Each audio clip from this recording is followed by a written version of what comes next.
शादी के बाद अपने पति से दूरी बनाने वाली ज्योति मौर्य आपको याद होगी, और अगर नहीं याद है तो हम आपको बता देते हैं। दरअसल शादी के बाद ज्योति मौर्य नाम की एक महिला सरकारी नौकरी पाती है और फिर एसडीएम के पद पर तैनात हो जाती है। जैसे ही वो एसडीएम के पद पर तैनात होती है, वैसे ही अपने पति से दूरियां भी बना लेती है। हालांकि ये मामला मीडिया की सुर्खियों में रहा।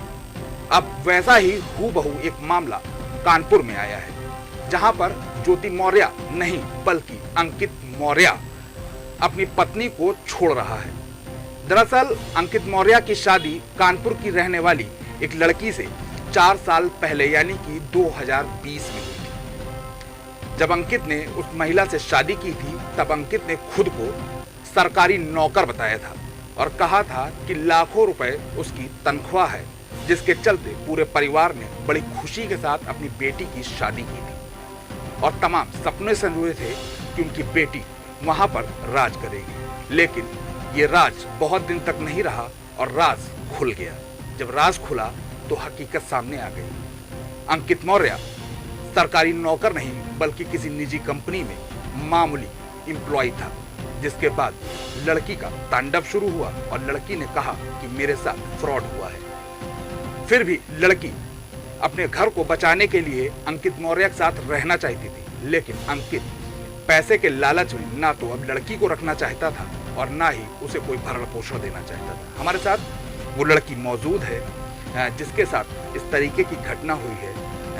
झूठा सरकारी नौकरी का वादा कर इसने शादी करी और फिर अपनी पत्नी को छोड़ दिया। मामला ज्योति मौर्य जैसा ही है, लेकिन यहाँ पर ज्योति मौर्य नहीं बल्कि अंकित मौर्य है जो पति है। क्या नाम है? अर्चना कुशवाहा। अर्चना, आपके हस्बैंड आपको रखना नहीं चाहते थे, क्या बात हुई? सर, उन्होंने सरकारी नौकरी का झांसा देकर शादी किया। जब राज खुल गया तो उन्होंने मुझे रखने से मना कर दिया। तो इसके लिए आपने क्या न्यायालय में?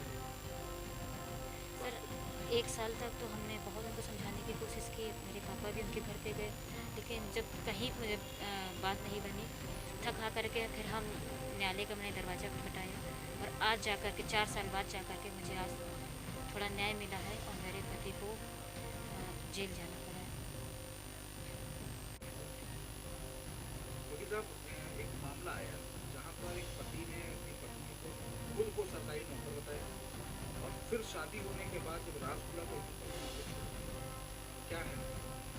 देखिए, ये मामला ये है कि लड़के ने बीएसएनएल में अपने को असिस्टेंट मैनेजर बना करके इस बच्ची से शादी किया। उसका नाम, लड़के का नाम अंकित मौर्य है और लड़की का नाम जो है अर्चना कुशवाहा है, जो कि अहिरवा कानपुर की रहने वाली है। लेकिन जब बाद में लड़की जब गई विदा होकर के तो पता चला कि नहीं, ये तो AIGS कंपनी जो बीएसएनएल के तहत है, प्राइवेट कंपनी में लड़का मामूली सा क्लर्क है।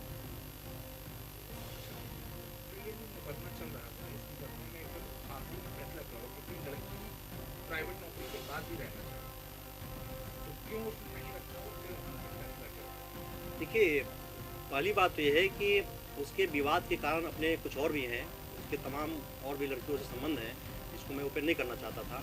दूसरी बात ये कि लड़की को किसी भी सूरत में लड़का रखने को तैयार नहीं है और लड़की बीमार थी, उसके बावजूद भी उसने टॉर्चर का एक इंतहा पार किया, हद से ज़्यादा। लड़की उसके बावजूद भी रहने को तैयार थी। अब जब लड़की को आप रखने को तैयार नहीं हो, फिर भरण पोषण का मुकदमा जब हमने किया तो 5,40,000 का अमाउंट हो गया पिछले 5 साल में। आप कोर्ट के अंदर पैसा नहीं दे रहे हो। आज बहुत मुश्किल, जब आप कस्टडी में गए तो 10,000 रुपये दे रहे थे, तो कोर्ट को भी नागवार गुजरा कि आप रखने को तैयार नहीं है, भरण पोषण देने को तैयार नहीं है। तो 5,40,000 का जो रिकवरी है और उसमें भी आप आसानी से कोर्ट में नहीं आए हैं। ऑनरेबल DGP महोदय लखनऊ उत्तर प्रदेश सरकार को बार बार नोटिस कोर्ट ने भेजा, तब जाकर के लड़का आज कोर्ट में अपीयर हुआ है। जबकि इसके पहले SHO को, SP फतेहपुर को बार बार नोटिस दिया गया। तो आसानी से जब लड़का कोई कोर्ट में नहीं आया है और न्याय का पालन नहीं किया है तो जाहिर सी बात है कोर्ट को भी नागवार गुजरा। उसका जो एटीट्यूड था, उसका जो व्यवहार था। तो फैसला क्या हुआ है? ये मुकदमा कहाँ पहुँचा? इस मुकदमे में रिकवरी वारंट जारी थी और AW और RW। AW का मतलब है जो आपका व्यक्तिगत गिरफ्तारी है, वो है अरेस्ट वारंट था और रिकवरी वारंट दोनों साथ में था। तो जब लड़का कोर्ट में आया तो मैंने कोर्ट को एप्लीकेशन दिया कि बहुत ही ये बहुत मुश्किल कोर्ट में अपियर हुआ है, आसानी से कोर्ट में अपियर नहीं हुआ है लड़का, क्योंकि पहले की जो एक्टिविटी थी, पहले भी कोर्ट में उसने अंडरटेकिंग दिया था कि मैं ऑनरेबल कोर्ट के पैसे को मैं दे दूंगा, लेकिन नहीं दिया, भाग गया, 4 साल तक भागा रहा। तो कोर्ट को लगा कि हाँ ये ब्लफ मार रहा है, और आज भी जब वो देने को तैयार नहीं हुआ तो कोर्ट ने हमारी एप्लीकेशन को स्वीकार किया और उसके बाद उसको जेल भेज दिया।